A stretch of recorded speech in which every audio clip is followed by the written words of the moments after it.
बिल्कुल। देखिए क्या है ना, अब डिपेंड करता है।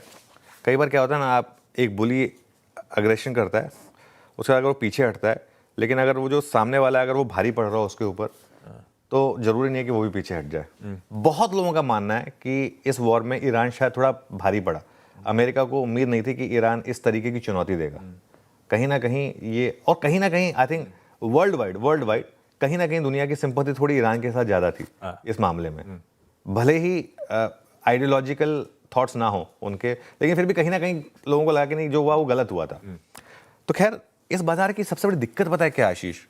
इस बाजार की चाबी जो है ना, वो एक इंसान के हाथ में है।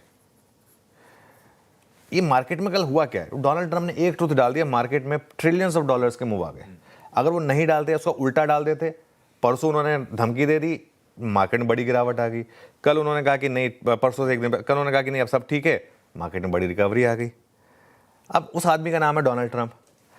अब बाजार में फंडामेंटल या टेक्निकल नहीं चल रहा है कोई भी। आप मार्केट में अप्रोच लेते हैं, आप मार्केट में क्या अप्रोच लेते हैं? आप सुबह फंडामेंटल देखते हैं, टेक्निकल देखते हैं, ऑप्शन की पोजीशनिंग देखते हैं, मूविंग एवरेज देखते हैं, लेवल देखते हैं। नॉर्मली आप मार्केट कैसे ट्रेड करते हैं? यही सब चीज़ें होती है ना। उस इंसान के मन में क्या चल रहा है ये तो आपको नहीं पता ना। आपके पास वो मशीन है जिससे आप जान पाएं कि वो क्या कर रहा है। तो या जैसे मैंने कहा कि या तो वहाँ पर जो कुछ ट्रेडिंग अकाउंट्स हैं उनके पासवर्ड हमें पता हो तो फिर भी हमें पता चल जाए। अब वो कौन जाने कल पलट के फिर ना बोल दें कि ईरान ने मेरी बात नहीं मानी, अब मैं उनको वापस बम कर रहा हूँ। ये पॉसिबल है ना, क्योंकि अगर किसी के कहने से मार्केट इस तरीके से ऊपर नीचे हो रहा है तो इन दैट केस कहीं ना कहीं थोड़ा सा सोचने की जरूरत है। इसका एक एग्जांपल देता हूँ। कल रात को गिफ्ट निफ्टी 800 पॉइंट ऊपर था। आई थिंक एक समय पर तो 950 हो गया था।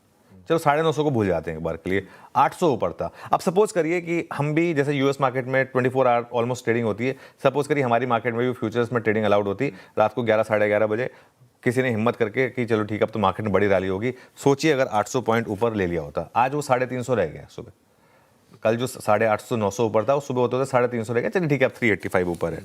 अगर मैं फिर बात, अगर मान लो सपोज करिए इंडियंस को अलाउड होता कि आप गिफ्ट निफ्टी में ट्रेड कर सकते हैं 24/7, वो खुला जितना टाइम वो खुला है, तो और अगर आपने कल रात को अगर 850 पॉइंट ऊपर ले लिया होता तो आज सुबह सुबह क्या होता?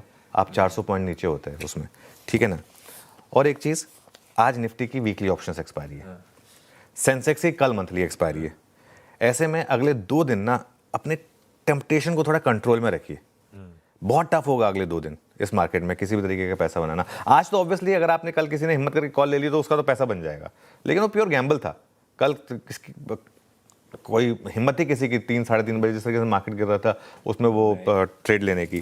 तो इस बाजार में अगर आपका दांव सही पड़ा तो पैसा बड़ा बनेगा, लेकिन अगर गलत पड़ा ना, दोनों तरफ आपका पैसा लूज होगा। और इस मार्केट में हुआ यही है। कल पता क्या हुआ? कल मेरी इतने लोगों से बात हुई, कल कई लोगों ने 3 साढ़े 3 के बीच में ना, जो इवन लास्ट स्टैंडिंग बुल थे ना, उन्होंने भी गिव अप मार दिया। और इतना बुरा लग रहा था उनको कि उसके तुरंत बाद ये अनाउंसमेंट आ गई और सब उसके बाद डोनाल्ड ट्रंप को कोस रहे हैं। सबको कहीं ना कहीं ये तो लग रहा है कि यार ये कुछ ना कुछ मैनिपुलेशन तो जरूर की है इस मार्केट में। तो खैर जो भी है, अब ये रियलिटी है हमारी, जो है इसी को झेलना है।